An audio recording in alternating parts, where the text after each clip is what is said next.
All right, Tom, we are live. Welcome everybody. It is the Tom and Dave show. It is Wednesday. You know the deal. It is 5:30. It is time to talk basketball. We have a lot of non-basketball topics this week. Mostly because last week was all trade deadline stuff. Mm-hmm. And there hasn't been sorry, I got a piece of lint in my mouth. There hasn't been too much time to really see what trades worked. Because I don't know, Aaron Gordon made some nice plays for the Nuggets, but he's been there for 3 games. Evan Fournier had an 0 for 10 shooting night that led to 0 points, a Tony Snell type game. Yeah. But he's been there for 2 games. Yeah. So Victor Oladipo hasn't played for the Heat yet. Yeah, Victor Oladipo has a cold. Yeah. Still. Yeah. He's out. Most of the stuff we're supposed to have takes about isn't really there yet. Yeah. And we could talk about season stuff, but I don't know. I think we can save.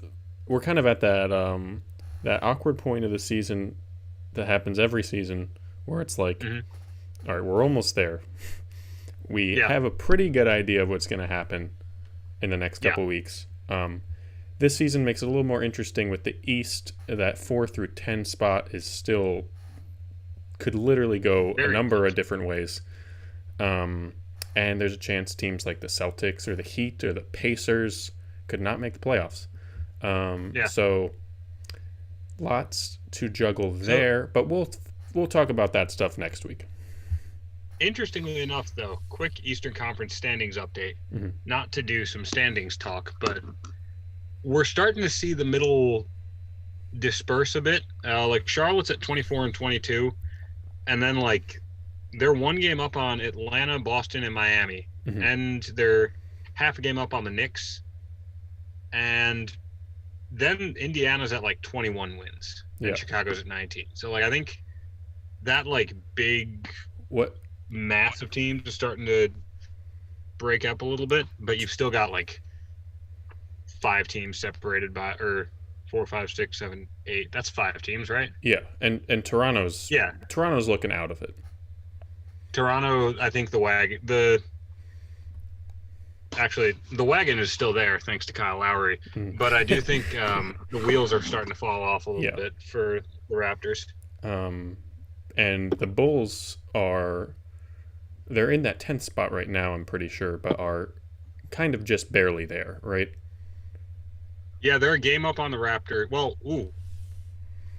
they're 1 up in the win column and 3 up in the loss column on the Raptors. And then an even 2 games behind Indiana. Yeah. This stuff will be interesting, I think, as we, really kind of wind down the season. I mean, I don't think either of us had New York or Charlotte this high. And who knows? Either of those teams could drop out. And any of the teams in 8, 9, 10 could have a 6-game winning streak and be in 4th. So that's just what just happened with Atlanta. Atlanta won, I think it was 8 straight, and then boom, they're back in. Yeah. Oh, yeah. It's funny, too, because we look at Charlotte and they're they're making the playoffs. This is really happening. They're 24 and 22. They will probably at least be in that, that, I don't know, top 8. But, it can go away really quickly. Oh, yeah. They just lost LaMelo. I don't know. It could happen. They're playing fine without him. Yeah, that's true. I mean, it almost makes sense just because they have so many guards that it's not like they were losing creating a hole in a position. Yeah, their backcourt without LaMelo is just what was their starting backcourt last year. Yeah, exactly. And it wasn't the worst part of their team last year. Yeah, it's the same as last year, except Rozier is significantly better, and Malik Monk has been a lot better too. So, and Graham's a little bit worse, but the other 2 guys are kind of making up for it. That's going to be kind of probably most of the current basketball top that we'll be doing today. Yeah. I mean, the Western Conference is... we may as well go over that too. It's pretty evenly spaced. Utah number 1, then 3 games to Phoenix, then a half game to LA, the Clippers, then a game behind them is the Lakers, and the Lakers are tied with them in the loss column. And Denver and Portland are both at 18 losses, but Denver's got one more win. And then there's like a 4-game drop to Dallas, and then 7 through 8, 9, 10.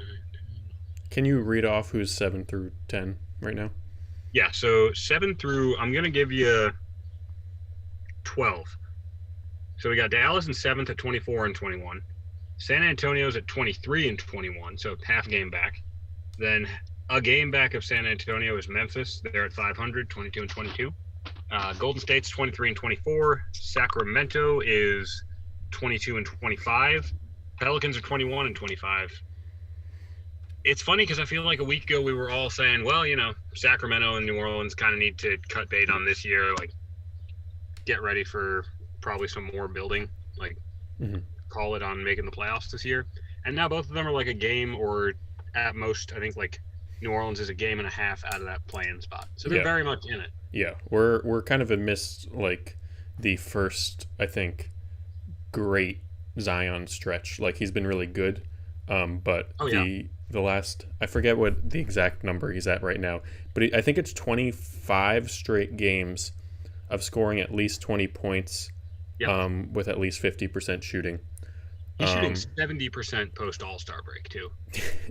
Yeah, it's crazy. And I think just to put those numbers in perspective of that streak he's on, I want to say it's at 26 or 27 games is the record, which is held by Shaq. Yeah. So, Zion's in very good company right now, and I'm pretty sure over that stretch, the Pelicans have had the best offense in basketball.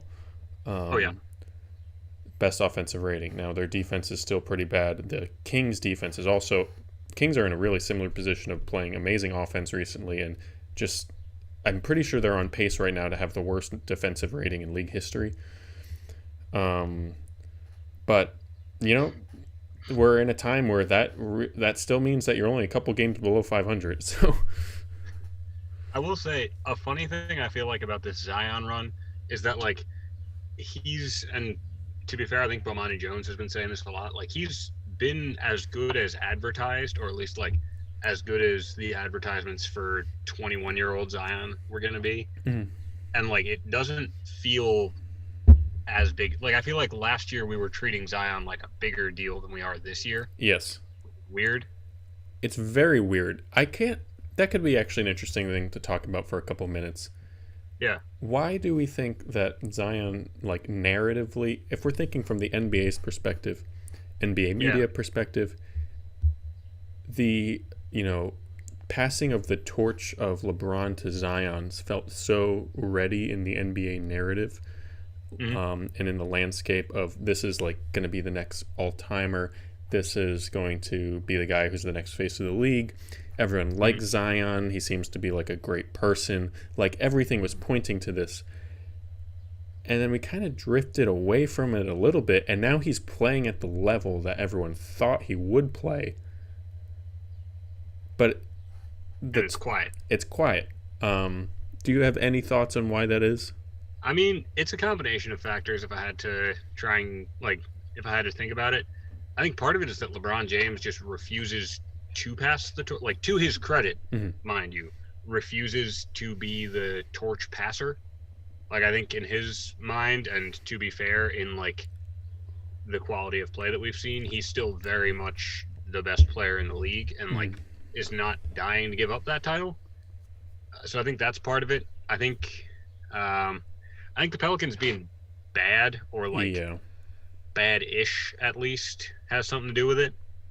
Just because like it's hard to get really excited about a player who's supposed to have next when he's not even in the playoffs right now. And like I feel like we do this a lot, where it's like, well, this young player is very exciting. Why do we need to bring the discussion around him to this larger discussion that winds up being a discussion of like, well, what isn't he doing? Or like, what negatives are there to his game? But I do think that's kind of what it's been. It's like, well, yeah, he's playing great. The team is bad, which happens. But Yeah, I think the Pelicans being bad is part of it.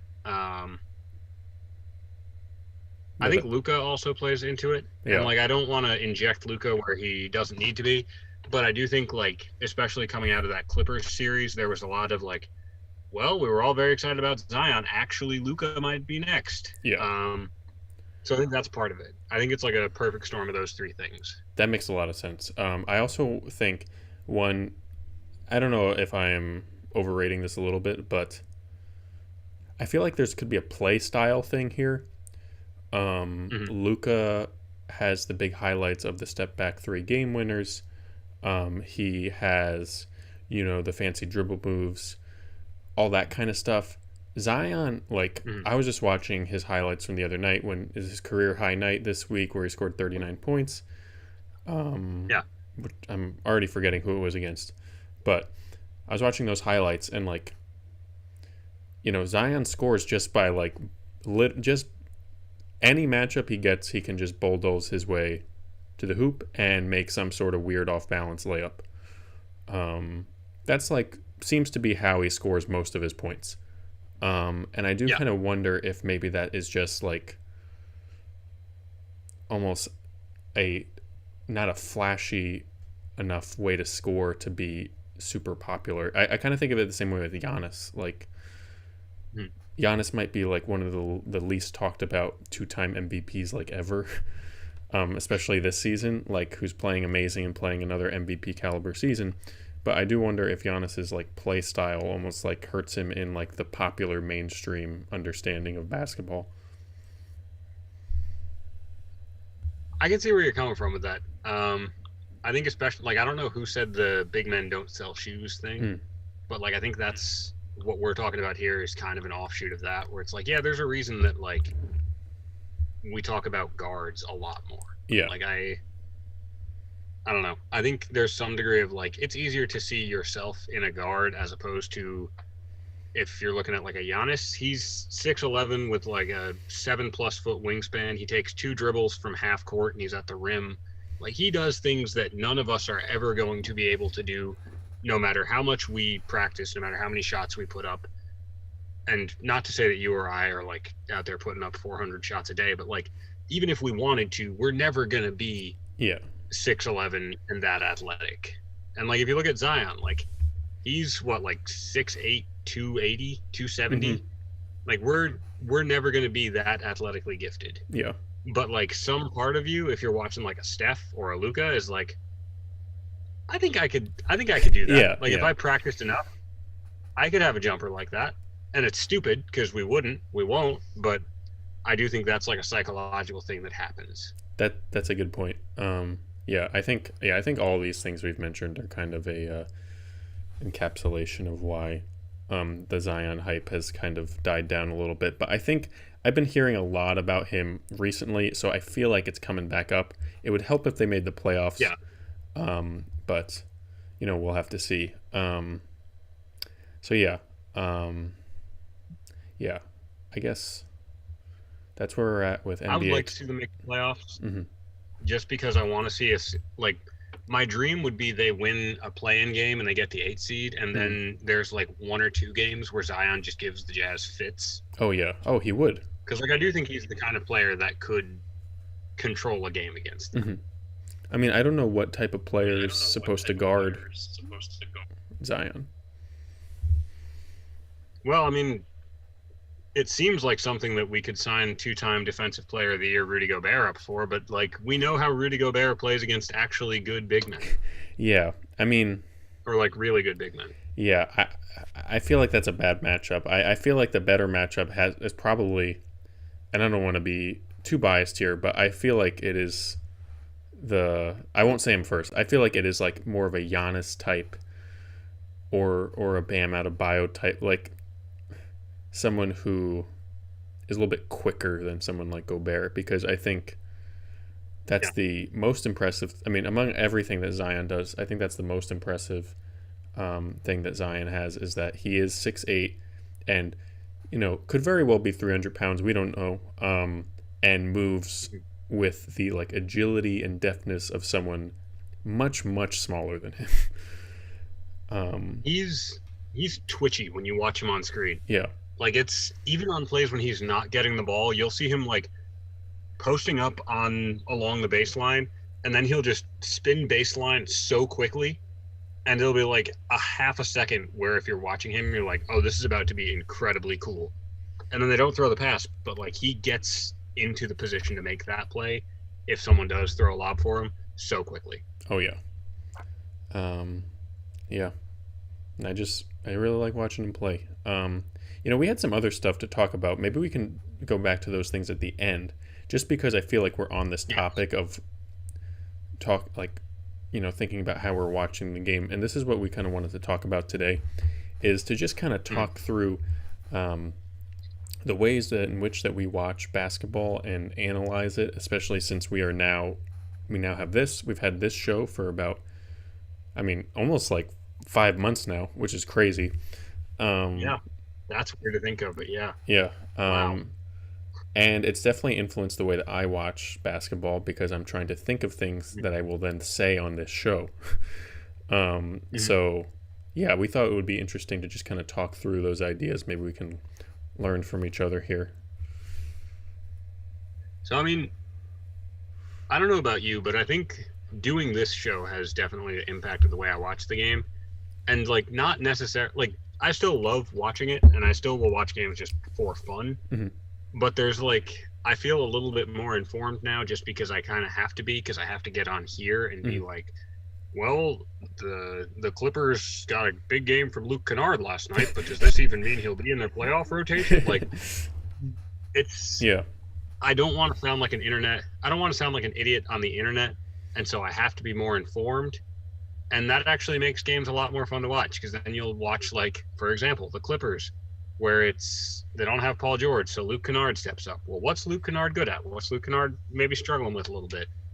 And then you can think about like how that fits into the larger team itself. And that's been a lot of fun for me. Me too. So when you're looking at stuff like that, what are things that you're looking for?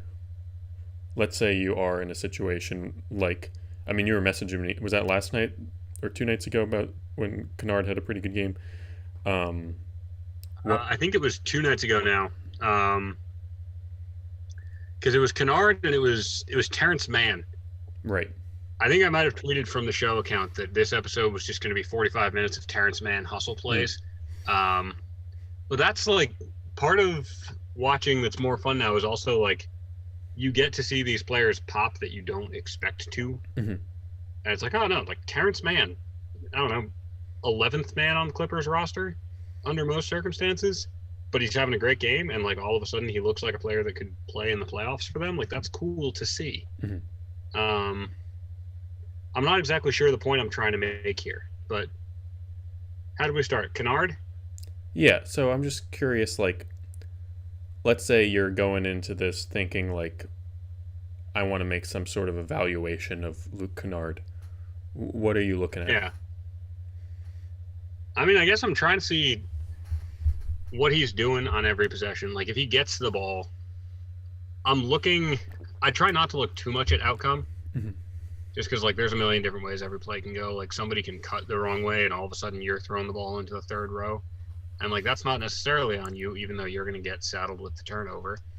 So, like, I'm trying not to scout too much. Or not scout, because I'm not a scout. And I don't want to sound, like, pretentious in this discussion, because there are a million people much smarter than me watching basketball who, like, anyone watching this could probably watch and get like a more succinct answer to like, well, what do you do watching basketball?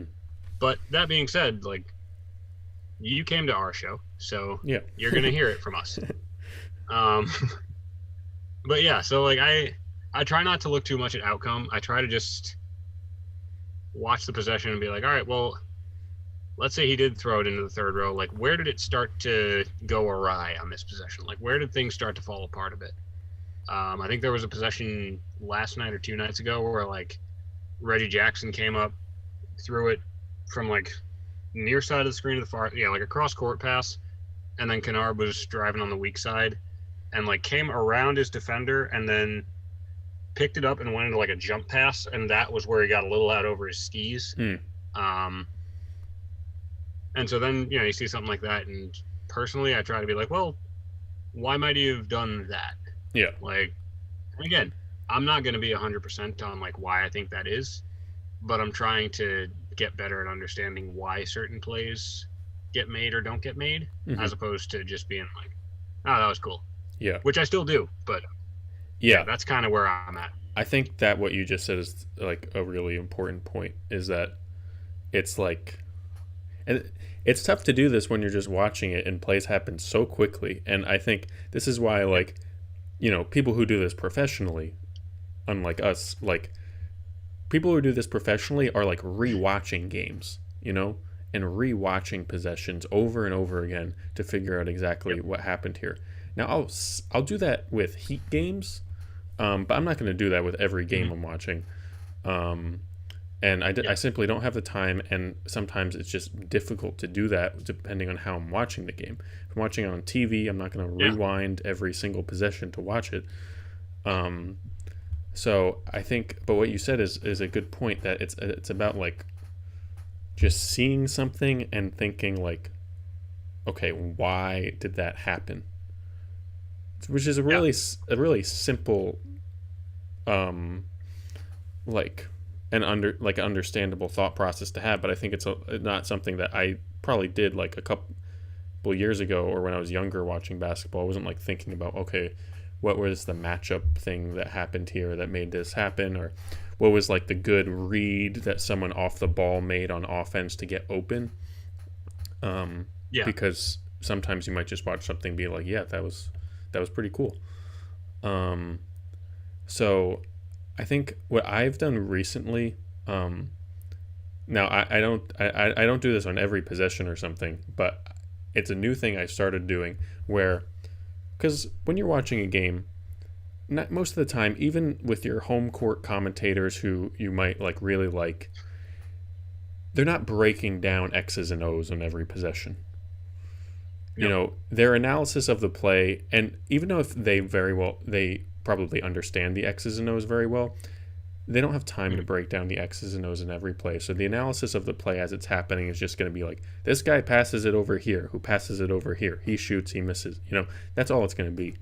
A fun thing I've tried to start doing is, if I'm in the mood and I'm watching something, I'm going to think, I try to say out loud to myself what is happening. So I'll be like, okay, I don't know. I watch mostly Heat games, so I'm going to use that as an example. Like, okay, Kendrick Nunn has brought up the ball, and Bam is setting a high screen past the 3-point line, which then turns into a little like pick and pop situation where Kendrick throws it back behind him, and then Bam does a little handoff for like a Duncan Robinson 3. Things like that. And just trying to think like how every little part tries to connect together, what the expectations for every player in that play was. And I think this is where the evaluation part comes in, where it's just like, when you understand what the expectations of a player in a play are, you can understand who's like doing it better than others, which is really difficult to learn unless like you're watching a team a lot. I'm sure that both of us have a far better understanding of the Knicks and Heat system than we do most other teams, and that's just because we watch those teams the most. So if I am seeing, like, for example, Trevor Ariza's played, I think, 6 or 7 games for the Heat now. When a new player comes in, that's always a great time, I feel like, to really learn about that player and how they fit into a system, because you know the system in your head, and then you're watching that player like, okay, I know everyone else on this court. I know they're predictable. I know what they're going to do. But this new person, what are they going to do? And yeah, I think that's another helpful way to look at it. And also, like, a funny thing I always like to maybe remind myself of is that, like, when you say system, like, you don't have to be like, oh, well, they're setting up, like, I don't know, whatever, like, they're setting up a pistol motion in the corner. And then I was also about to say pistol. Like, you don't need to know every basketball jargon term in the book, but like if you're watching your favorite team, you know what they do on offense. Like you know what it looks like a lot of the time. And then that's system. That's what they do. So like it's less intimidating than I think I thought it was at first, just to try and understand what a team is doing. So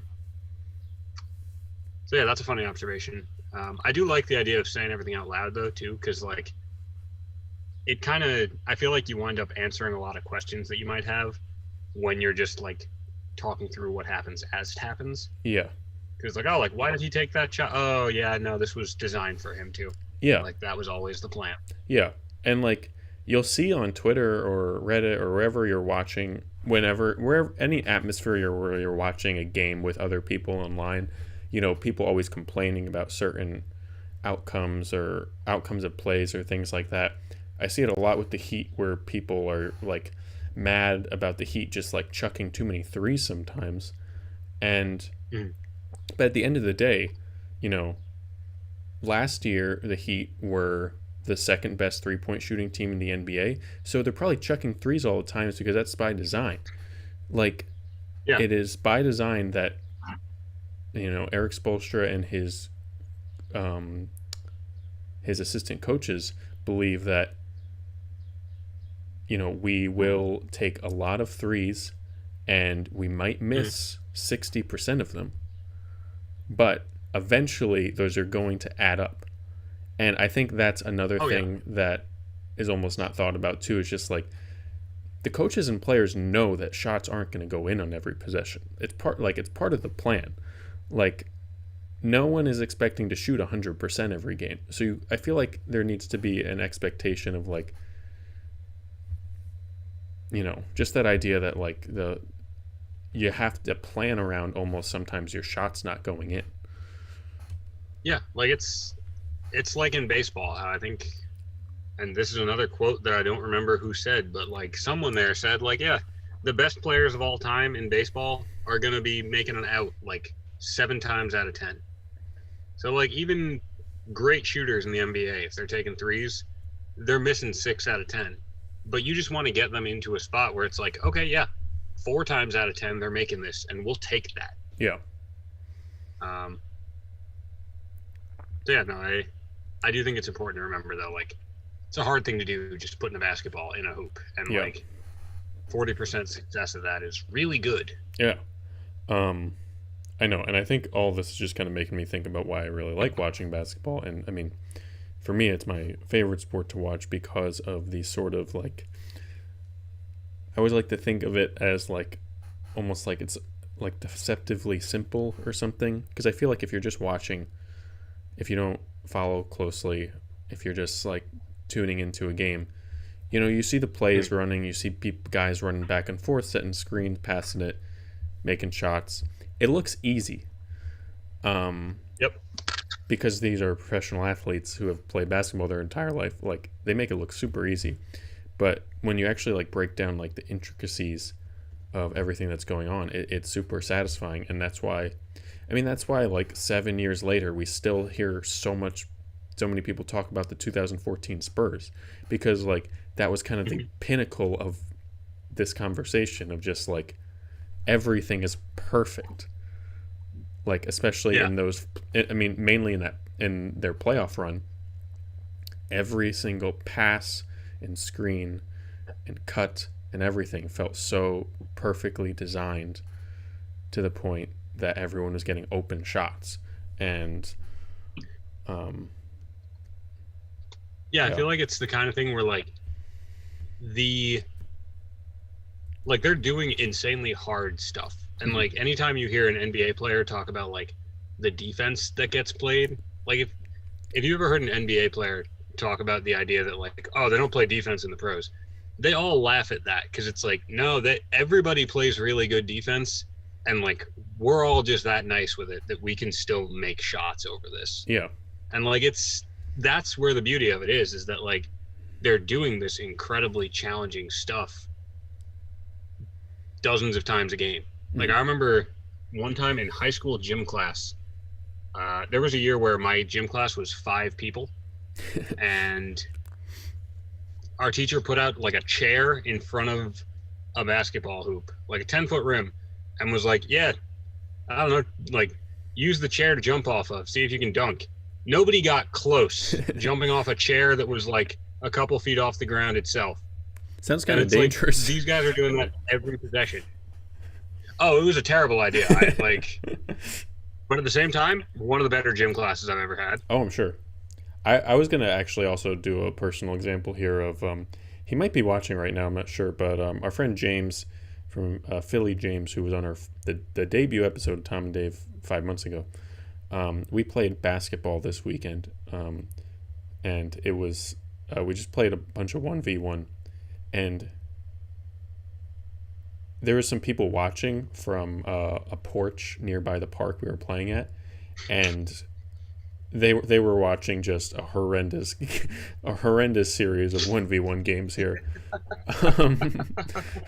Oh, James is in the chat right now. And a comment I made to James while we were playing was like, and obviously I'm not a professional athlete, neither is James. I played basketball in high school, but I haven't played basketball consistently since high school, which is like 6 years ago at this point. So whenever I play, it's just like with friends, maybe once every couple months. So I remarked to him like, okay, I'm getting the most success against James when I'm just driving to the hoop and trying to hit a layup. But doing that every single time is so exhausting and so tiring to the point where like I was just like settling for a bunch of jump shots. And it really put me in the place of like when I'm mad at like my favorite players that I'm watching who are just settling into that. I'm like, it always reminds me every time I'm playing where I'm like, this is exhausting. Like the act of trying to drive to the hoop on someone as they are aggressively defending you to then absorb whatever contact they make with you and then still try to go up for a layup and make it while being probably off balance is a incredibly physically taxing thing to do. I mean, it's why, you hear those things all the time where it's like, it's always been levied at LeBron, where people are like, oh, he's not aggressive enough at the end of games. Well, I mean, this is just from the stupid like talking head pundits who like don't actually watch basketball, but and I don't mind not saying that because I really think that some of those guys actually just don't watch basketball. But like Shaquille O'Neal doesn't watch basketball, and he's paid to watch basketball 2 nights a week. I think he only watches the highlights of the games that he is commentating on at halftime. He just watches that like 90-second clip that Kenny shows when they break it down. That's it. He like jumps out of his chair to get to the screen before Kenny and then immediately stops so he can watch Kenny actually analyze things.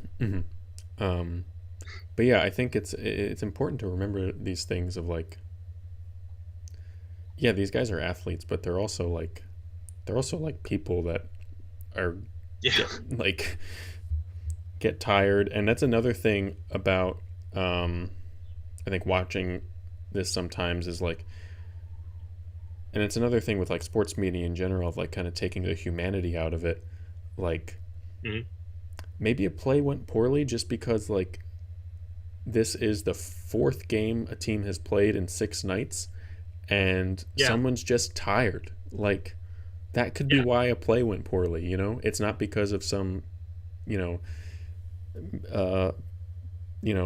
really good defensive pressure or like some just like bad basketball IQ. Could just because someone is drained. Yeah, like how many days, I like to think of it as like, how many work days have you had where you just don't have it today? Like for whatever reason, you woke up in a funk this morning and it's like, I'm going to get my job done, but I'm going to be a little bit tired or I'm going to be like a half a beat slow just because it's like, no, for whatever reason, mentally, I'm not all locked in. Like every NBA player is a person and they're prone to that too, to the same extent that we are. Now, another question I wanted to ask regarding this topic is, do you feel like, well, I'm sure the answer to this is yes. So, what do you think the main differences are between you watching a Knicks game and, a random like Denver Sacramento game that's on at 10:30? I think I'm nicer to the Knicks, or maybe not that. Like, I don't want to say more objective because, like, in my mind, I'm pretty reasonable about the Knicks. Like, thinking about when I watch the Knicks, I feel like I'm always actually kind of reasonable with it. But, like, I don't know. I think I'm a little bit more like pragmatic with other teams, Mm-hmm. where it's like, oh, like this guy isn't working for whatever reason. Like, yeah, he's not gonna work. Yeah. Whereas like with the Knicks, I'm sitting here like, oh, well, like Kevin Knox has been in the league for this is his third year, and like, is he in the rotation right now? No. Has he been bad enough that they should give up on him? Also, no, because he's not playing. And it's that sort of like optimism almost Yeah.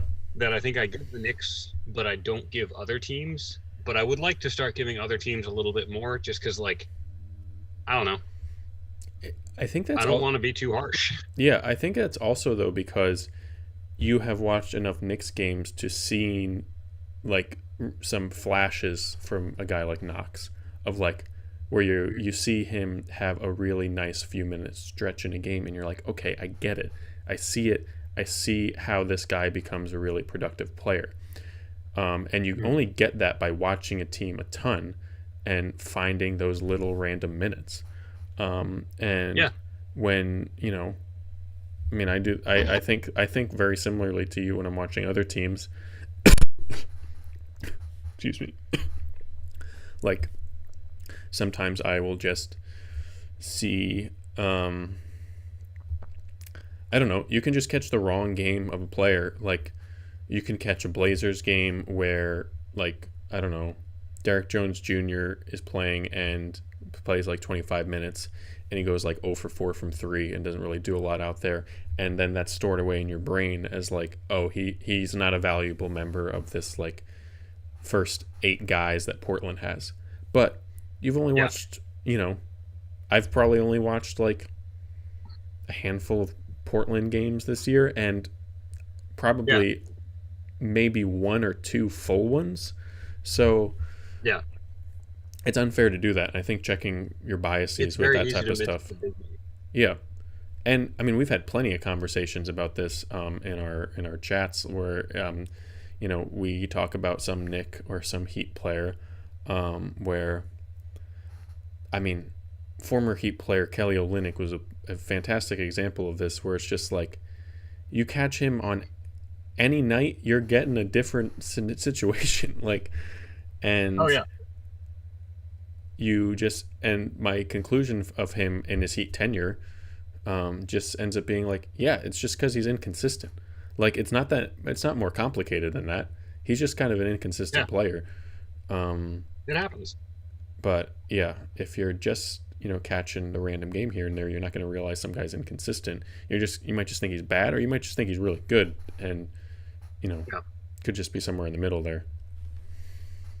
Like I'll say this: I saw Kelly Olynyk play the Knicks earlier this year, and my conclusion was that Kelly Olynyk was like this dynamic 3-level scorer that was giving the Knicks fits because they were throwing like, I think Obi was playing him at one point, and then I think he got some possessions on Knox too, and it was rough. The Knicks couldn't stop him. He gave like one pump fake because Obi was sprinting out to close out on him. Obi jumped into the seat, and then he drained a 3 right over him. He probably hit him with the Kelly keeper, which is the patented Kelly Olynyk fake handoff and then drive to the basket that I don't know how so many people have fallen for. It's his only move. He has one move and he uses it a lot, and everyone falls for it. It's like Embiid's pump fake. Like it shouldn't work as well as it does, but it does. Yeah. Or I mean, right now we see it with like guys like Trae Young or Luka or Harden, like the kind of baiting your way into like a jump shot foul type of thing. Which I Yeah. should say I really don't have any problem with, as long as if the refs are going to call that type of thing, then like Yeah. you should do it. It might be Yep. annoying to watch, but I really feel like that stuff is more on the refs than it is on the players. Um, I 100%. so yeah, there's all these like little tiny moves that guys can have that I feel like are just always going to be falled for some reason. Um, I do so think that's a great point about like jumping into a foul thing though, where mm, it's like the players are given this set of rules, and like it might be annoying to be like, oh well, he jumped into him. That's not a foul. And like, yeah, sure, he jumped into him, but they're playing in a game that has established like we're gonna treat that as a foul. yeah, So like if we're angry at it, we shouldn't be angry at the players. The players are just trying to get an advantage in a game that's incredibly hard to be really good at. yeah, And that's a way to do it.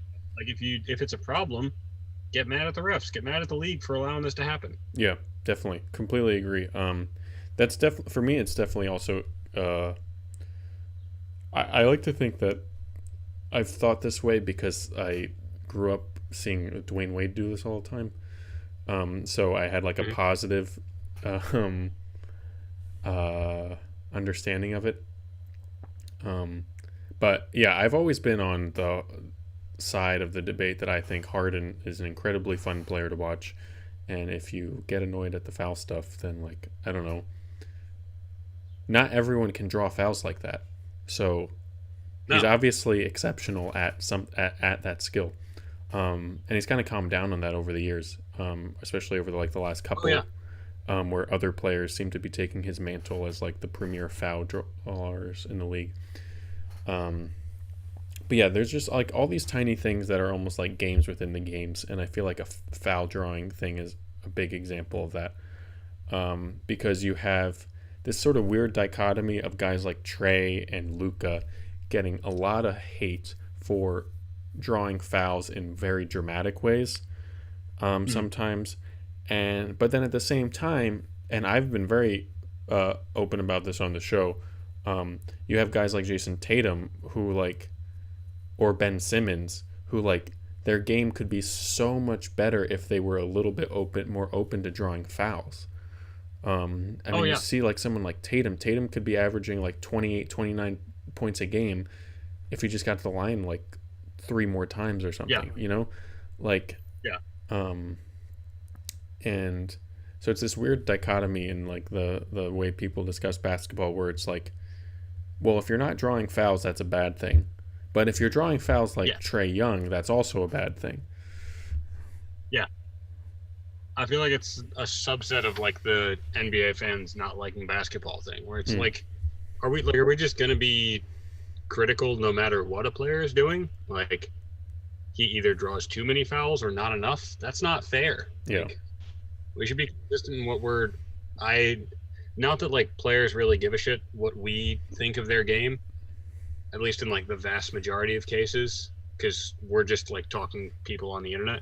But like, yeah, we should at least be consistent if we're gonna try and talk about this reasonably. Like, at some point, it's not fair to just get pissed at players for whatever they do. Yeah. I agree. Um, so yeah, I don't really have that much else on this topic. Do you? No, nothing much. I think this will I be was workshopping a. I was workshopping a James Harden and Charles Oakley are like two sides of the same coin take. Um, just because I think like we revere Oak for good reason, but like ultimately Oak was he made his living as just like a hyper physical power forward in the 90s whose form of defense was just like if you come into the lane you will get hit with a forearm. And I feel like he kind of just looked at where the game was in terms of physicality then Mhm. and was like, no, I know how I can make myself better by manipulating this. Yeah. And that's really all James Harden does. Like he's Yeah. like, okay, cool, yeah, we're calling every bit of contact a foul. That's fine. I can create contact. Yeah. Like I feel like it's weird to glorify someone like an Oak or an Anthony Mason and then also get really mad at James Harden for playing the way he does. I agree. It also like always discounts just how strong someone like James Harden is to actually like get into those positions. because Oh the yeah. ability to actually absorb that contact and then still be able to put up a shot um, while like four people foul you is a real ability. Yeah. But yeah, I think it's a little overshadowed sometimes, and it's a real strategy too. I mean, we talked about this a few weeks ago when the Heat played the Knicks, and you felt it happen where the Heat were like kind of down all game and were in a situation where their offense was really not working or clicking and the shots weren't falling, and you saw it happen where like Jimmy Butler just kind of made a decision, and maybe this was informed by the coaching staff as well, where he just made a decision of like, all right, I'm gonna get the Knicks into the bonus really early in the fourth quarter and start taking a ton of foul shots. Yeah. And yeah, it's not the most fun way to maybe watch or watch basketball, especially when your team is on the other side of that. Um, Oh, it's agonizing to watch. but Like I hate watching the Knicks play Trae Young because I know I'm going to be an asshole about fouls all game. yeah, um, and but yeah, it's part of the system. But this kind of goes back to what we were saying. Like, I think another difficult thing for this is kind of understanding what coaches want and what systems each team is running.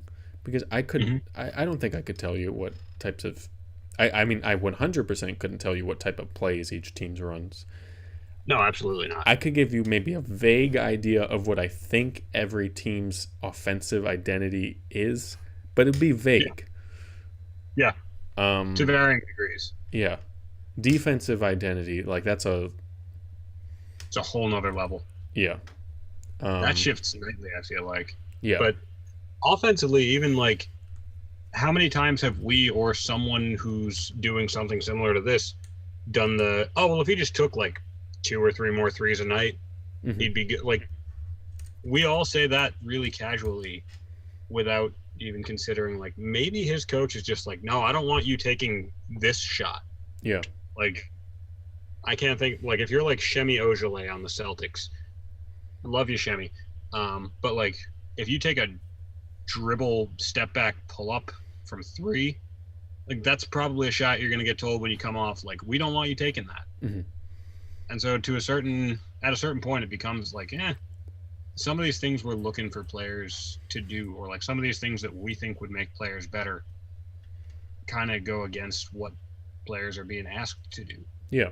Or even on the flip side of that, and to use another Celtic as an example, I Yeah. imagine there's been just sort of an acceptance or a tolerance from the Stevens and coaching system of the type of shots that Marcus Smart might take just because of what he is going to bring on defense, and because every so often you're going to have a night where Marcus Smart makes four of those incredibly dumb looking three pointers, Oh, and yeah. that'll help you win the game.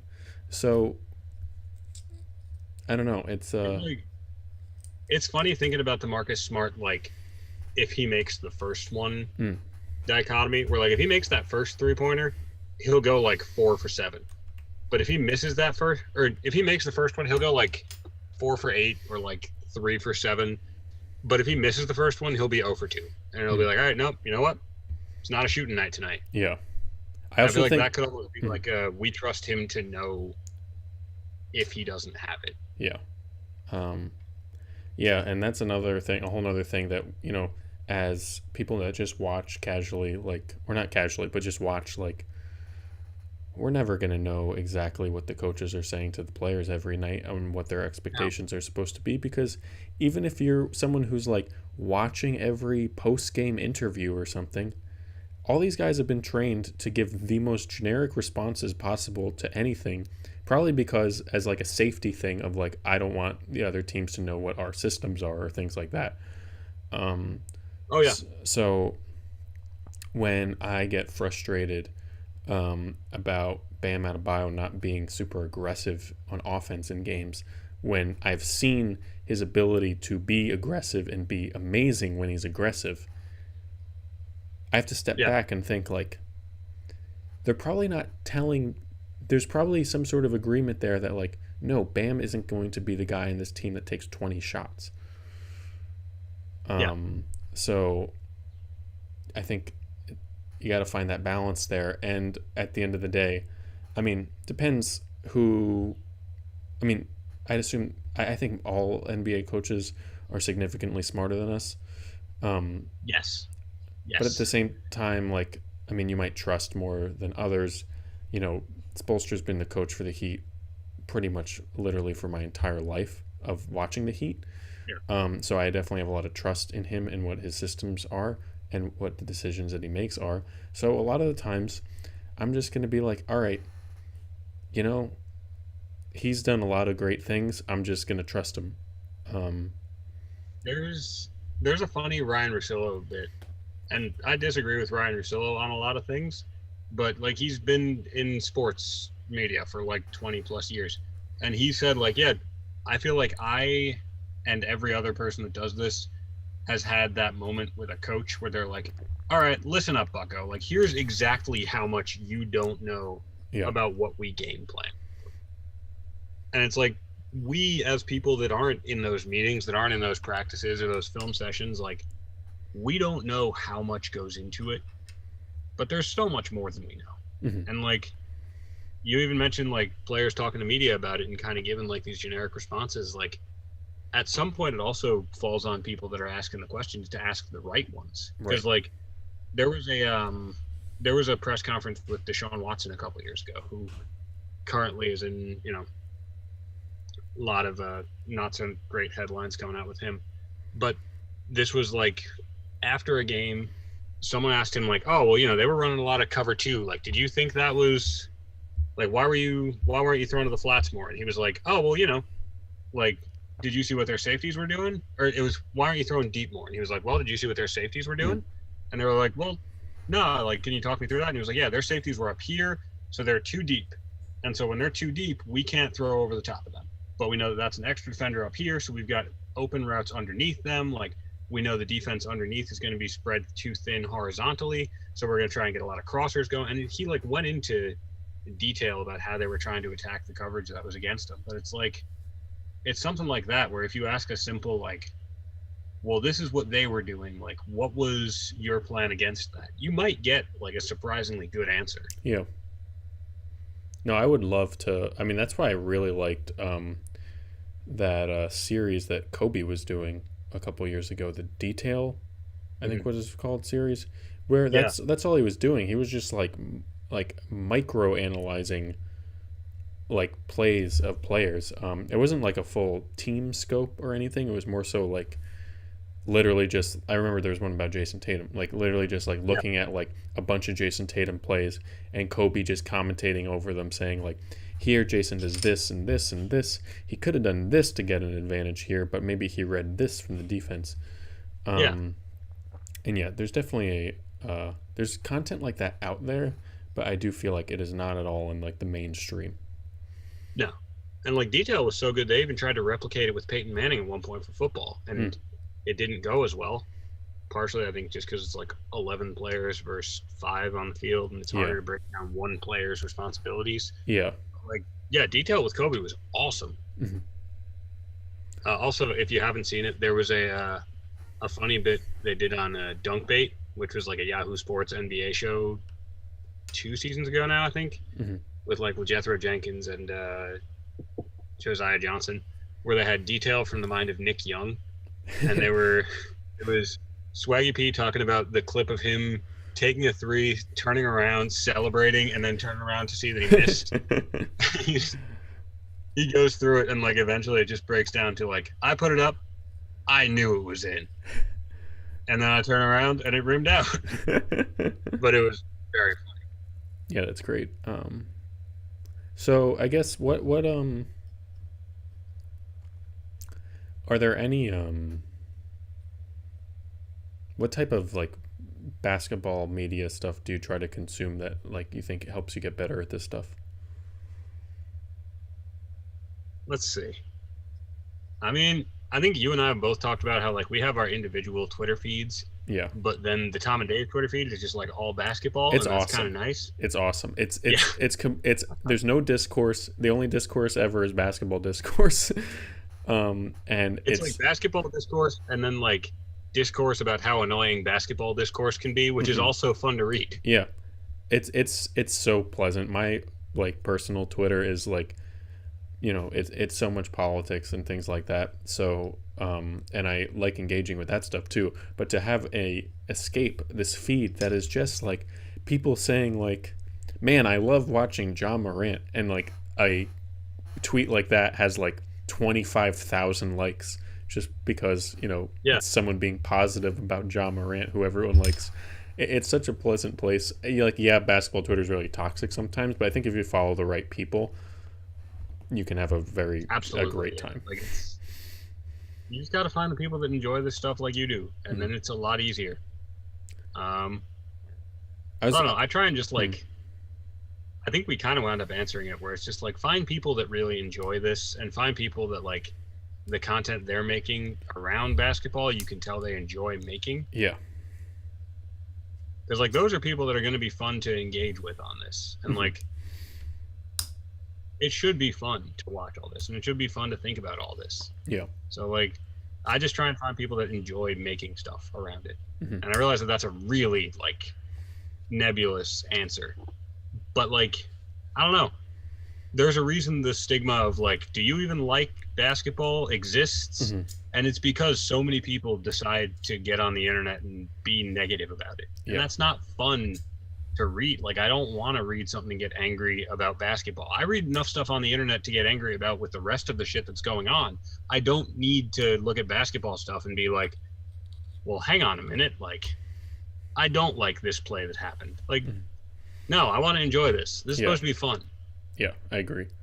As far as people goes, like, I mean, we've talked about, I don't know if we've ever mentioned him on the show, but as far as someone that we talk about a lot, I mean, I really love any time that, like, Nikias Duncan does, like, a Twitter thread that's like, let's watch X game from last night, and he makes a thread that's a bunch of plays from the last night's game, and just kind of breaks everything down that he sees. He's also a really good writer and has a good podcast now too. So yeah, Nikias is definitely someone who's really helped my understanding over the last few months. Trying to think who else. I mean, in terms of more popular people, I mean, I've like been like a big like Kevin O'Connor fan for a while. I feel like he is one of those people that is just like, he just loves basketball. Like, I never get any sense of like cynicism from him. He just likes watching basketball, likes making videos about it. I think his series on YouTube on the Ringers show is good now. Like, I really feel like, I mean, I don't consume too much Ringer content, but I try not to miss anything that like KOC is doing, because I do think he, like, I learn a lot from him. Yeah.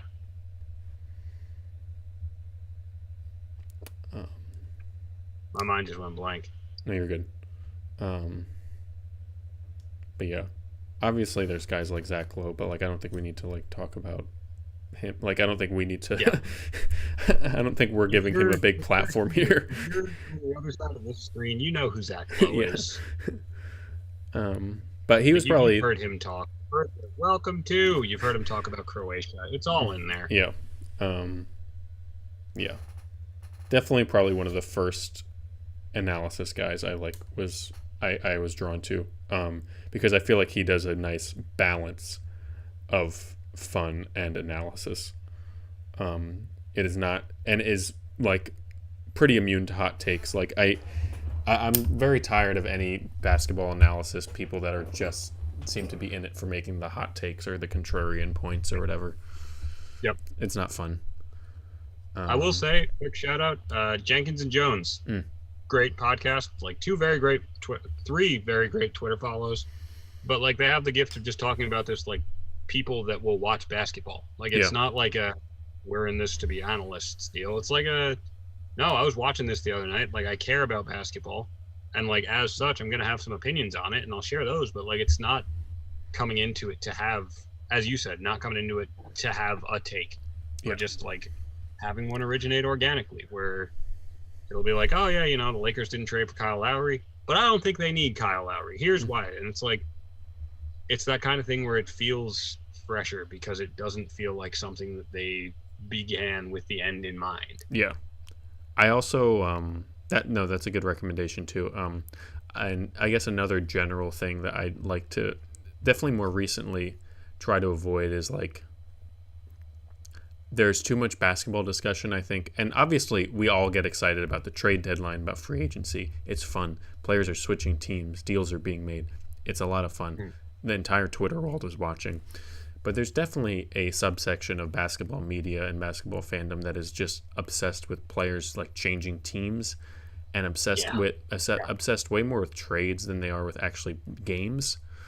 Yeah. And I think this goes back to a thing that you've brought up many times on the show, which is just like the 2K mindset of like what trades are available. Yeah, it's like Jersey Photoshop Instagram. Yeah. Like, do you enjoy the off season more than the season? That's fine. Yeah. But like, don't pretend that everything is off season, because there's real games and real lives that happen around all of this. Yeah. Like, there was a good episode of Spinsters, an NBA podcast that recently started, where they were talking about like the trade deadline from the perspective of how it feels to be traded. And it's like, yeah, no, you got to pack up, you got to move. Like, you had a lease here, you're going to have to figure out how to sublet or get out of that. And it's like, this is the kind of thing that I feel like that sterile 2K mindset kind of sets aside. Definitely. Spinsters is the Haley O'Shaughnessy one, right? And I forget who the other woman is. Yeah.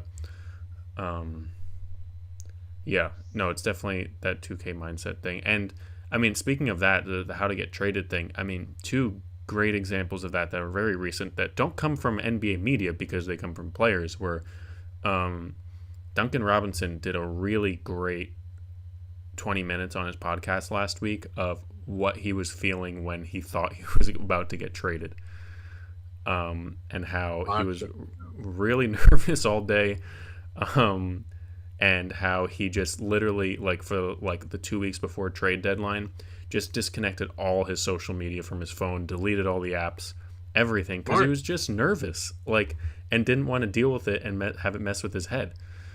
Well, this is a good example of, though, think about this as a regular person, how much time you just spend scrolling on all of them, Twitter, Instagram. I don't know if you're on TikTok, but I know a lot of people are. Think of all the time you spend scrolling, and then think of having to just delete all of this because it's going to affect your performance at your job. Yeah. I don't like to do the comparing the NBA to office jobs too much, but I feel like sometimes it's useful to point out the really illogical way we think of athletes' lives. Mm-hmm. Definitely. You had to delete every social media app off your phone because you know it's going to impact your performance. That's a thing that a lot of us never have to deal with. Yeah. And Duncan's co-host on the podcast, Davis Reed, who's literally, he's just a childhood friend of his. It's kind of nice. It's not some media guy. It's literally just a childhood friend, who was saying he was I was nervous. I have this podcast has become a big part of my life. It's one of my main creative and career outlets right now. Duncan getting traded affects my life too, and yeah, okay, we can have the discussion of yes, these are privileged problems to have, obviously, but at the same time it addresses the more human aspect of it. Did you see the stuff today of what JJ Redick was saying on his podcast? I saw the beginning of the clip and then I closed it because I had a text or something. But I saw the beginning of it where he was talking about how excited he was to play with Luka and KP. So there's that part. But then there's the rest of the clip where he goes into the fact that he and David Griffin, the GM of the Pelicans, had come to an agreement 5 or 6 months ago that if JJ was traded... Well, JJ says on the pod that he requested a trade in November. And the reason that he requested a trade...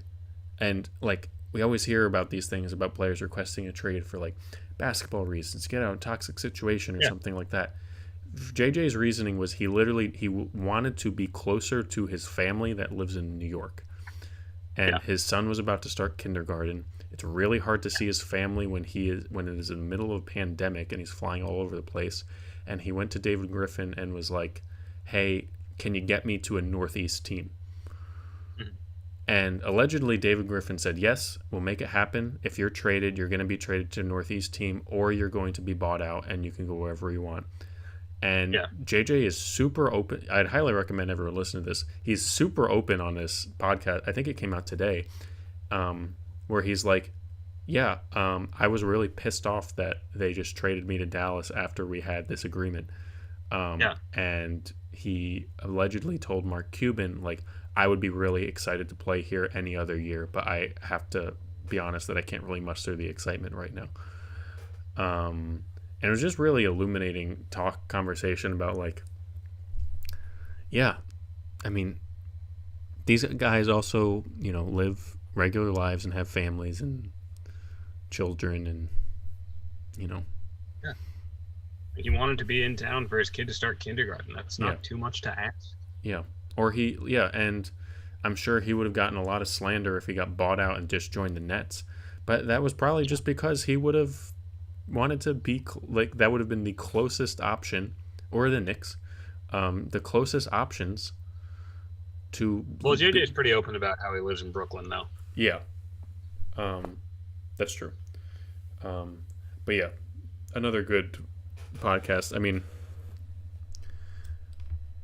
yeah, I feel like I've definitely tried to gravitate towards anything that treats this whole situation in a little bit more of a humanistic way. Yeah. Because there's definitely too much that, and this is not. I love analytics. I love diving into that stuff. I think it's a lot of fun. There's many of that. But I like doing that for, like, evaluating, like, what lineups that the Heat are playing are most effective in these types of situations. Like, that stuff I love diving into analytics for. But stuff like this, where it's just like, I don't know. Do we need to have a analytics discussion about the fact that, like, Karl Anthony Towns is having, like, not one of the better seasons of his career after he had, like, one of the worst years you could possibly have as, like, a person? Yeah. Like, not everything needs to be, like, in terms of basketball. Yeah. And, like, we're talking about basketball. But again, and we're going to keep going back to it, these are people's lives. Mm-hmm. And, like, sometimes life is bigger than basketball. I guess if we wanted to leave the viewers or listeners with one thing from this week, it would be just remember, like, in your watching and consuming of basketball stuff this week, like, these are people on the court, in the jerseys, on social, if you're one of those assholes that tweets at players, which don't be one of those. But yeah, everyone involved in that is a person, and they have a life. And, like, I feel like basketball media forgets that a lot. Yeah.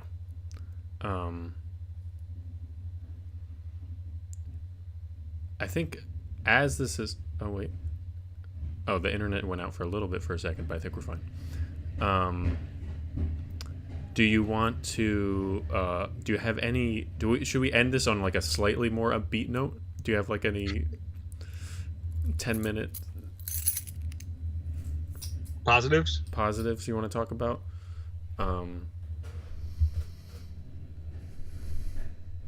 Because I thought that was a good discussion, but I also want to, like, not leave everyone. Yeah, I'm happy with how that went. Yeah, like, I don't know. I'm pretty sure we're still live right now, but I'm glad that both of us are kind of like, wow, we really got in a groove there. Yeah, no, that was good.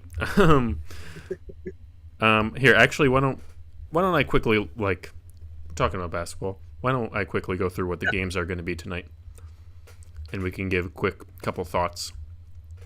Here, Tom, can I put you on the spot? Yes. Can I go through every game with you? And I want you to give me one thing that if you were watching the game, you would look for. Yes. Okay. First game of the night, which is starting in 15 minutes, is Heat Pacers. What would you look for? Pacers. Okay, let's see. Victor's not playing, I'm assuming. Still got the head cold. He's staying in Miami. This They're on feels a like road trip right now, and he stayed in Miami. Again, we just had this long discussion. I'm sure he's feeling pretty under the weather, so it's fine. But right. it's also No, hard. yeah, this feels like an interesting test for Bam. Like that's a good front court to go against. He'll probably be facing up against Miles Turner a lot, which like I feel like Bam is the more skilled big man there, but Miles Turner is the kind of player that can give a Bam trouble, just because he's so long and athletic that like it's hard to just get around him. Yes, we've seen in 3 Heat Knicks games this year, Nerlens Noel give Bam a lot of trouble for some reason. Yeah. So Myers good. Guy on that hill. Sorry. Miles Turner is like a I don't know. I don't want to insult Nerlens, but is like probably the peak version of what a player like Nerlens can be. So yeah. And very recently, the Heat played 2 games against the Heat. The Heat played 2 games against the Pacers over a couple-day span and lost both of them. I'm not very optimistic about this game. The Pacers are an awful matchup for us. But yeah. Next matchup, Tom. We got Trailblazers and Pistons. What would you be looking for here? I'm interested to see what the Powell CJ Dame rotation looks like. I haven't watched too much Portland since he got there, so I'm interested to see like is he someone that they play with a Dame or a CJ, or is he someone like we were saying on trade deadline day who's like there for those 8 to 10 minutes a night where both of those players are off the court, and it's like we just need an option that isn't Melo. So yeah, I'd be interested to see like watch for when Norm Powell is on the court, and then just check the score when he comes on, and then check the score when whatever Dame or CJ player that's out comes back on instead of him, and just see how they're playing in that. Because like that's a new acquisition, and that's a really easy way to be like, how good are they with him on the court? Yeah, those are great. I'd add just to do, minor Pistons thing. You can watch Sadiq Bey, watch Isaiah Stewart. Pistons actually have some decent young guys now. Bey and Stewart were not high draft picks, but are both playing very well this year. Here's one of the national TV games tonight, Tom. Mavericks Celtics. Mavs Celtics. Okay. It's very funny to me because this feels like a team that like only has good offensive players versus a team that like kind of struggles for creativity on offense. If I'm trying to keep it positive and I'm trying to look for what to watch for, this isn't me not having anything nice to say about the Celtics either. Like I just think that's one of those matchups that's naturally compelling. Like you've got 2 of the best young players. You've got 3 of the best like 20 players in the league at this point on the court. Like just have fun with that. Yeah. It's going to like there's going to be really cool stuff going on in that game. Just enjoy it. Yeah, and I'd say what you were just saying about the Powell minutes, maybe look at with Fournier and the Celtics. Rob Williams too. New starter for the Celtics. Like yeah, good point. See how it goes. Because they shipped Daniel Tice out for, I think, a return that everyone kind of agreed was pennies on the dollar. Yeah. See how it works. Like, see why they had that much faith in Rob. Yeah. Next up, we got Rockets Nets. I'm pretty sure Kyrie and Harden are both playing tonight. Watch Bruce Brown. Bruce Brown is doing some unique stuff. Like he's like 6'4", but he's doing a lot of the same stuff that a center does. It's very unique. Like he's setting. They're running like Harden Bruce Brown pick and rolls, which is insane. So yeah, I'd say watch for Bruce Brown. I would also because like it's probably not going to be a close game, but like you can still see some stuff that you might not see elsewhere. I'm also just curious. I can't really tell. Is LaMarcus Aldridge playing tonight? I'm actually not sure. Let me check. I just looked up, is LaMarcus Aldridge playing tonight, and not getting good results. And then, I mean, another net to definitely watch besides like the main nets. I mean, if you're on basketball Twitter or listen to any of the podcasts that we talked about, I'm sure you've heard his name a million times at this point. Like, these Nets role players really get mentioned a lot. But the Nets have been playing mostly Nicholas Claxton at the end of games recently in that 5 spot. Yeah. Which is really interesting because they have, they have DeAndre Jordan. They have Blake Griffin now.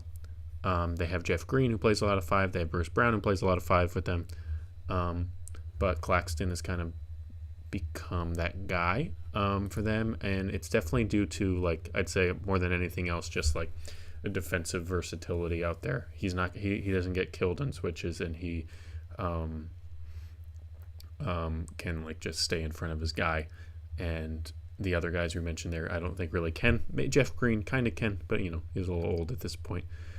Trying to see if LaMarcus Aldridge is playing tonight. This is very difficult to find out.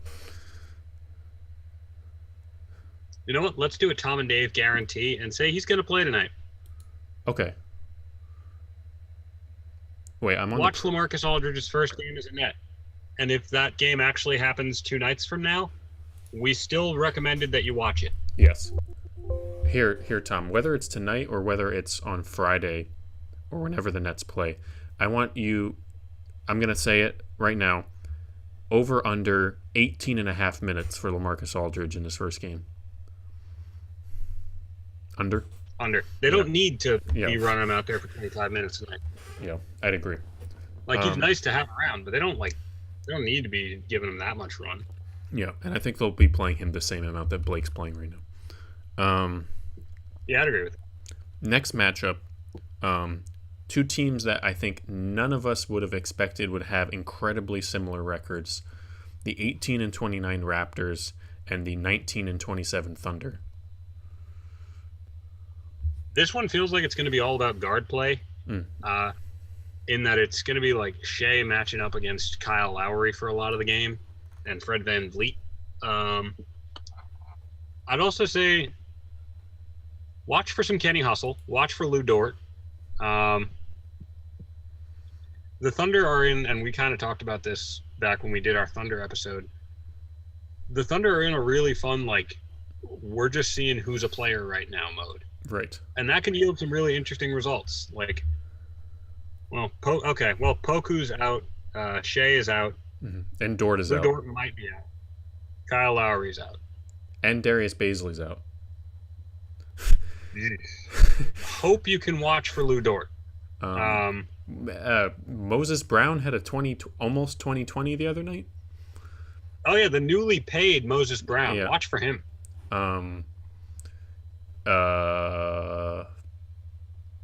This one's a little tough. See how Gary Trent is fitting in Toronto? Oh yeah, I forgot Gary Trent's a Raptor now.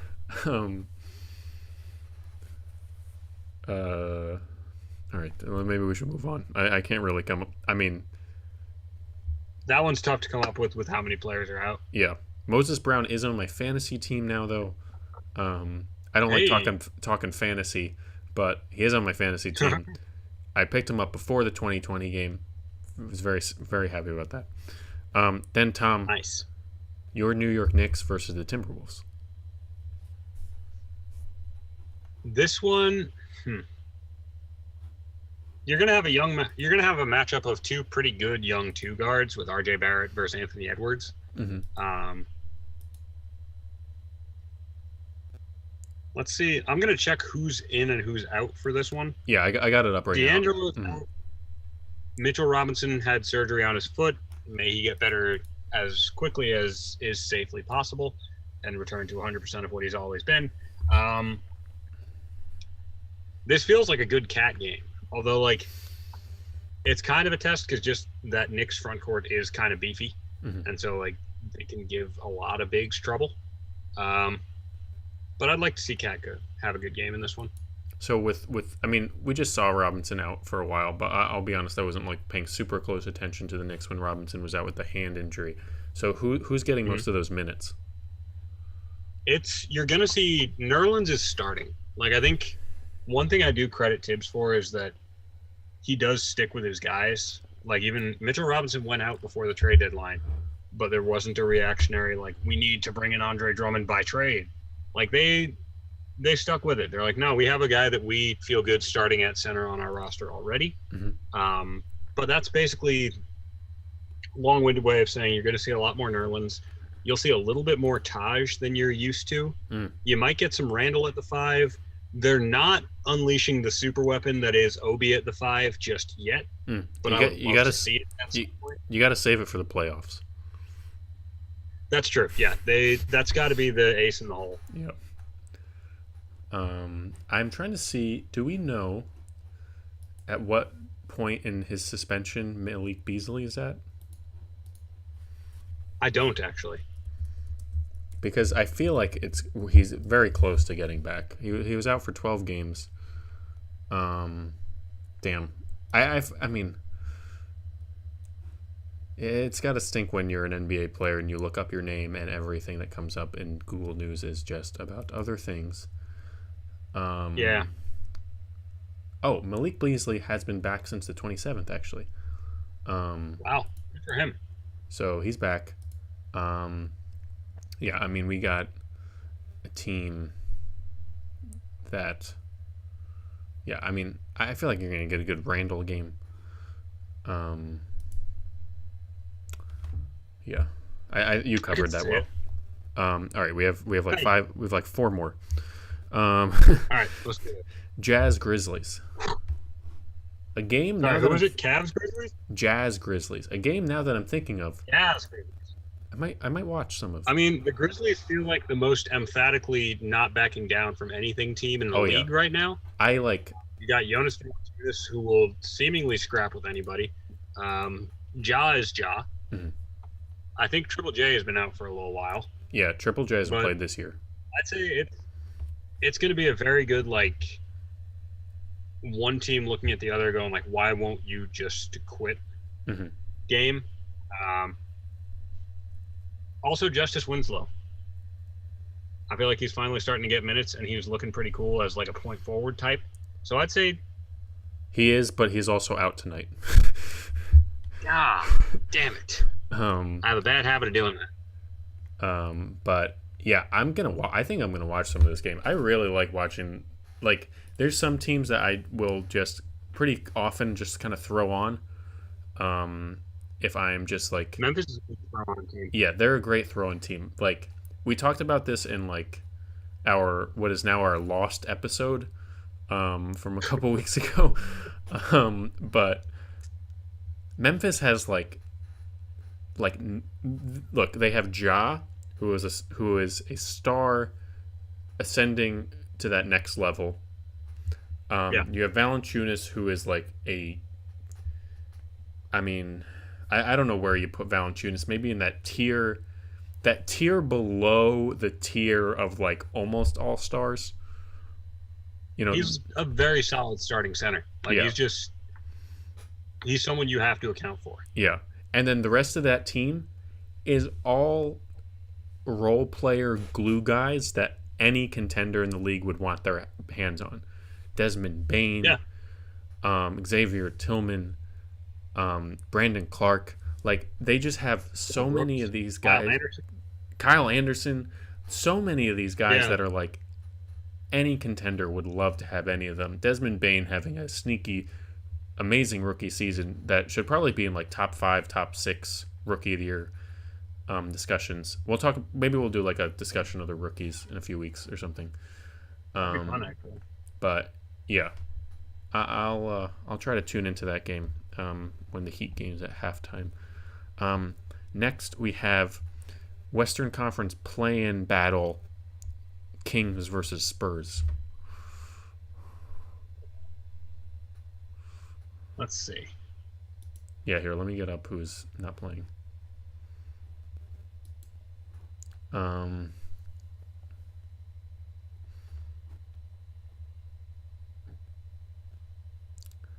Lonnie Walker isn't playing, and Gorgie Jang, I don't think he's joined the team yet. For the Spurs, for the Kings, Whiteside isn't playing, and Marvin Bagley isn't. Oh yeah, Bagley's been out. And Jamias Ramsey, who I'm going to be honest, I don't know who that is.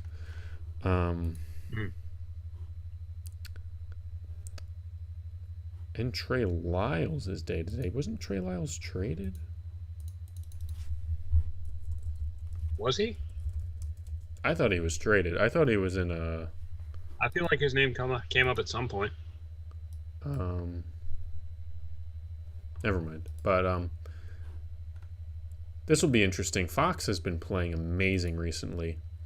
Yeah. You know, I mean, he was player of the week last week, I'm pretty sure. He was.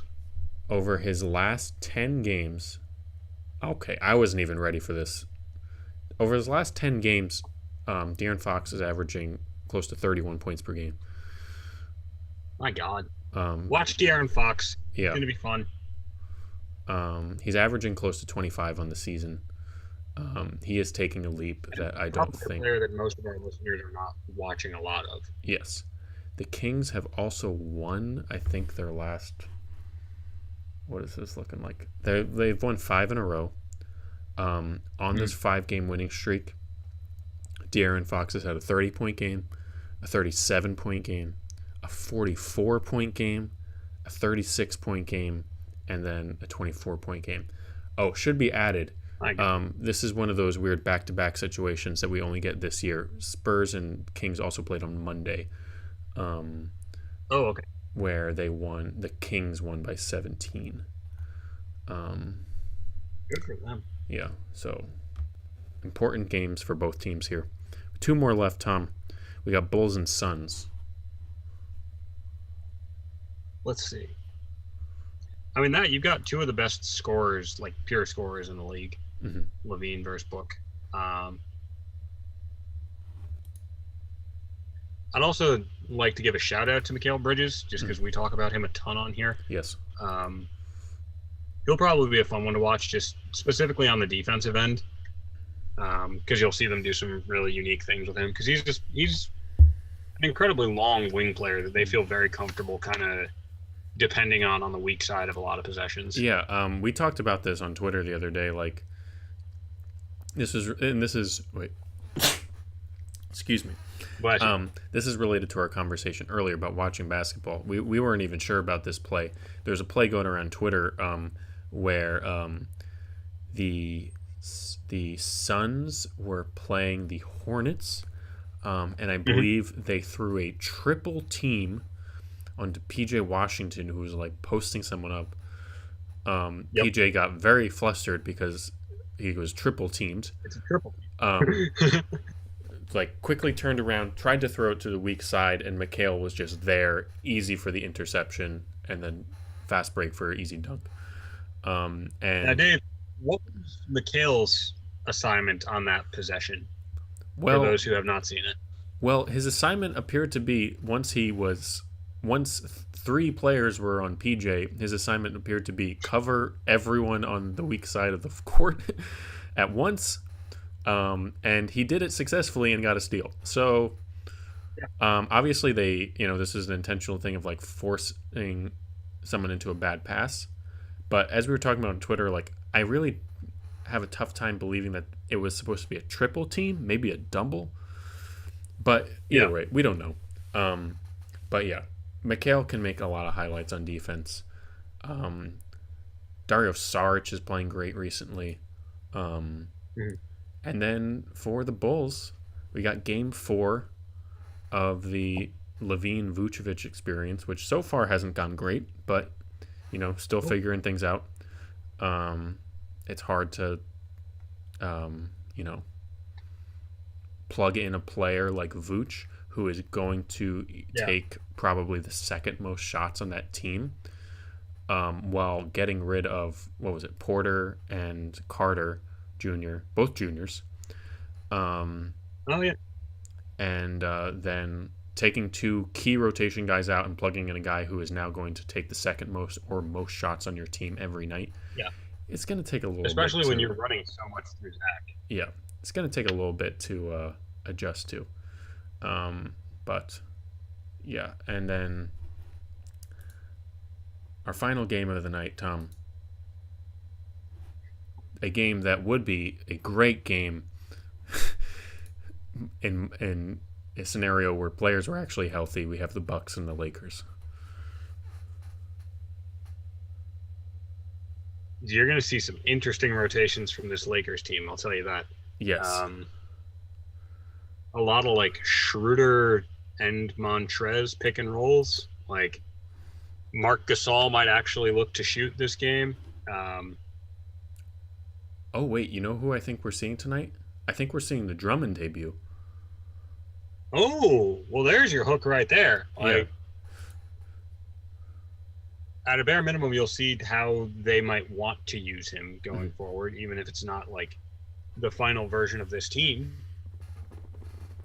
Yeah, the 9 that the Lakers have been playing recently are KCP, Schroeder, Morris, Kuzma, Gasol, and then off the bench, Harrell, Wes Matthews, Caruso, and THT. Yeah. Which, they've won some games, but, that's not a great team, I don't think. I mean, it's a lot of solid players, but this is a team with 2 of the, 4 best players in basketball. Yeah. That's missing both of them. But yeah, I think Drummond probably winds up being like we're playing. I'm trying to think of who, like an exceptionally big team. Like we're playing Utah, and they bring in Derek Favors off the bench. Mm-hmm. Maybe we don't want to run Montrez out there. Yeah, or we'll put Drummond out there. Or is Drummond your 2021 version of what Dwight Howard was last year against Jokic, where it's like, hey, we just need you to give us like 8 minutes where you are just in his shirt, and it's just everything is physical. Yeah, because that's like Dwight Howard had a great defensive series against Jokic, despite the fact that like Jokic still put up his numbers most of those games. Dwight Howard looked really good defending him. No, that's a good point. I'm really curious. I mean, it's hard to extrapolate what the Drummond role is going to be when LeBron and AD aren't playing. But I'm just curious how they balance his minutes with Gasol, because I don't know, maybe you don't play him a ton. Gasol's, you're kind of at this moment. It's a similar thing with the Heat right now. I know I always bring things back to the Heat, but it's like my one reference point. The Heat right now, ever since we got Trevor Ariza, Iggy is like logging like 15 to 25 minutes a game. Like it's like just all of the very strenuous Iggy minutes that he was doing at the beginning of the season, we're just kind of pushing them over to Ariza. Even though Ariza's also old, I think he is in a situation where he is a little bit fresher of legs than someone like Iguodala. And I think you might see something like that with the Lakers, where it's just like, yeah, we don't really need Marc Gasol for this, March 31st game against the Bucks. So let's just play Drummond a lot. I will predict, though, we are going to have, there's going to be a either overreaction to Drummond having a 15-15 game. Yep. Or there is going to, from Lakers fans, I should say, from Lakers Twitter, or is there's going to be the other reaction of like, oh God, Drummond is doing the same thing he did in the Cavs, the same thing he did in Detroit. Yeah. He is not going to be playable in a playoff series. At all. Yeah. So we're going to see a lot of overreactions there on either side of this for Drummond. There's no reasonable take on him. There never will be. It's Twitter. It's basketball Twitter. Yeah. But yeah, that's all the games tonight. I'm glad we actually just went through all those. That was helpful. So yeah, I mean, that's all I got for the night. Do you have anything else? All I got. Okay. Well, thank you everyone for watching. I'm not sure who is still here, but whoever is still here, thanks for watching. Also, a quick shout out to Jordan Ligans, the other host of Spinsters. I looked that up shortly after we mentioned the show. Thank you for mentioning that. Just want to give her due. So yeah, hope everyone has a good week of watching basketball and other things. Yeah. All right. Peace, everybody. See ya.